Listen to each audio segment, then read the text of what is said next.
My guest is Adam Nobel. Adam is a real estate agent, works out of the Brisbane market, specifically over in West End, I think, but you're all over Brisbane as well, Adam. Yeah, mainly West End, Highgate Hill, South Brisbane, but river and city view properties generally, Yeah, Adam Nobel, the Adam Nobel team. If you want to give them a call, it's 0417 007 001. Adam, the questions that came in on Facebook, one in particular, the one that I want to lead in with, is one that we get asked quite often, is what does a seller have to disclose to a buyer? What are the requirements? Okay, so within the actual contract, whether you're buying a property via auction or via private treaty, there are certain things that you have to disclose as a seller in the contract.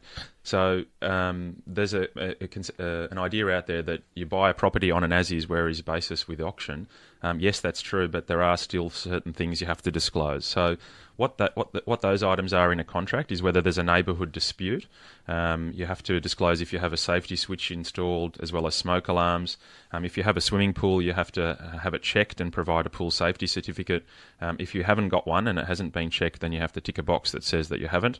So that needs to be disclosed. If you have an apartment, you have to provide a disclosure statement which outlines the admin and sinking fund of the body corporate fees, as well as the balance of the admin and sinking fund, so what the fees are and the balance. So those things have to go in a contract. Then there's a whole bunch of stuff that doesn't go into a contract. The grey area. The grey area. Yeah. So that comes down to the sort of seller's conscience or the agent's conscience. The thing is that if the agent doesn't know about anything, if they've not been made aware of it, well, then how can they disclose it? So if they are aware of it and then they don't disclose it, then they can be sued for non-disclosure. So the things that the grey area, if you like, where I think a seller should disclose, is whether the property's flooded, if there's been any unauthorised work, so if they've had extensions that haven't been certified. Can I pick up on each one of these as we're talking? Yeah, flooding is one that... there's a lot of flood maps that are out now. A solicitor will do a search, and you should ask your solicitor to do that search in that discovery period anyway. Yeah, you should. There are a lot of sellers. We got a flood map for our place, and there's no way in the world that our place would ever flood. It just didn't. But it suffers from overland flow. So do you need to disclose that? Or is that something that'll come up in a search? It really depends. So grey area. Yeah, it is. I wanted to buy a property in Baringa Street in Morningside that's never flooded, that's never had water on it, and it came up in the overland flow area. It had blue water on the actual plan. And that scared me a little bit, to be honest. And when I spoke to my family, they were concerned by that, and they didn't really want to buy the property. And I think that in this instance, it would be better for the agent to disclose it right from the beginning, in case that objection came But also up. then explain it. Like the overland flow in our property in particular, the water doesn't stay there. The water flows through. There is no flooding.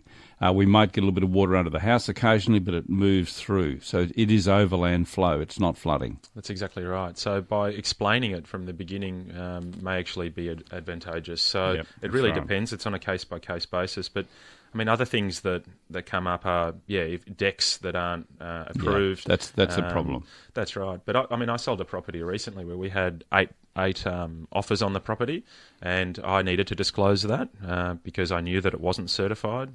It was actually the building of underneath of the property and the deck that wasn't certified. The owner was a builder, and he did it himself without going through the council costs.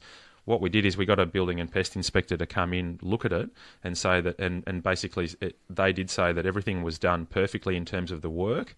However, no certification was provided. So a couple of those 8 offers dropped off when they found out that it wasn't certified, and the other people, they still went ahead. So. Yeah, just because something's not certified or doesn't meet the regulations doesn't mean to say you shouldn't buy it. It gives you an opportunity to renegotiate, maybe, to build in the cost of the remedial cost into your offer. Yeah, it does for some, but we still got what the owner wanted. We got above it. So again, honesty is the best policy there. The other things... Building and pest, pest is one of those areas. If there's been... is that one of the ones you were going to cover? Yeah, exactly. That's the biggest one, I think. I think so. That and decks. Exactly. Extensive pest damage. So that's... noise issues comes up. But that's why you do a building and pest inspection. You want to see that there is no active termites, that there aren't any active termites. That's right.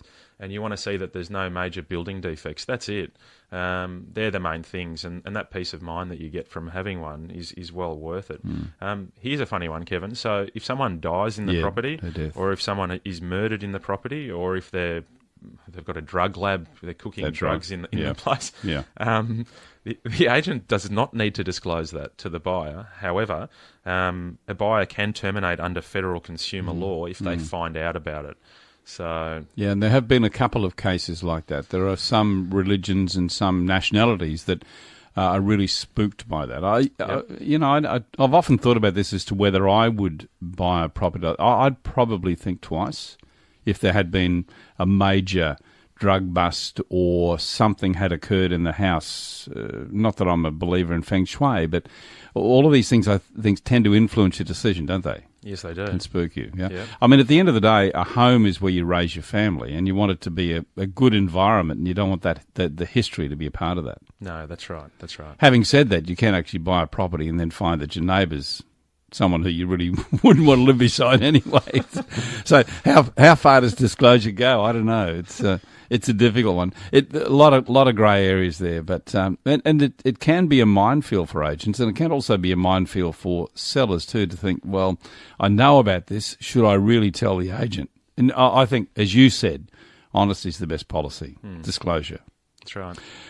It raises another point that I want to ask you a little bit later in the show too, and that is about building and pest inspections. We talked about Andrew Mackey-Smith just recently, and Andrew was a guest in our studio, and he and I talked about whether or not building and pest inspection should be mandatory at the point of listing. I have a view on that. I know you do, and I'm certainly sure that Andrew does as well.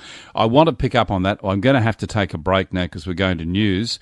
We'll come back after the news. A number of other questions we're going to cover. Our guest is Adam Nobel from the Adam Nobel team. 4BC.